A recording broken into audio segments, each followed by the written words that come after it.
പ്രഖ്യാപനങ്ങളിൽ ഭൂരിഭാഗവും നടപ്പാക്കാത്തതിനാൽ ഇക്കുറിയും കോഴിക്കോട്ടുകാർ വലിയ പ്രതീക്ഷകളിൽ ഇല്ലാതെയാണ് ബജറ്റിനെ നോക്കിക്കാണുന്നത്. മാറി മാറി ഭരിച്ച ഇടത് വലത് സർക്കാരുകൾ അവഗണന തുടർന്നപ്പോൾ കോഴിക്കോടിന്റെ വികസനവും പാതി വഴിയിലാണ്. Light metro, mobility hub, medical college isolation block പദ്ധതികൾ, ചാലിയം ഫിഷ് മാർക്കറ്റ് വികസനം, ഇങ്ങനെ നിരവധി പദ്ധതികളാണ് പാതി വഴിയിൽ കിടക്കുന്നത്. ഓരോ ബജറ്റിലും തുക വകയിരുത്തുമെങ്കിലും പ്രാവർത്തികമാകാറില്ല എന്നു മാത്രം.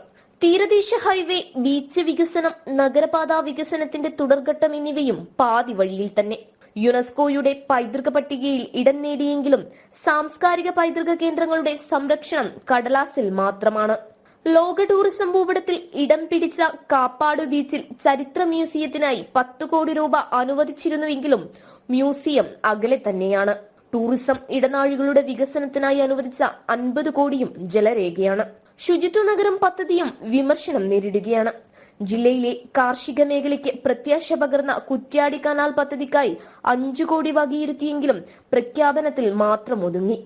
ബേപ്പൂർ ഉൾപ്പെടെയുള്ള തുറമുഖങ്ങളിലെ ഷിപ്പിംഗ് മേഖലയുടെ വികസനത്തിന് 40.5 കോടിയായിരുന്നു പ്രഖ്യാപിച്ചിരുന്നത്.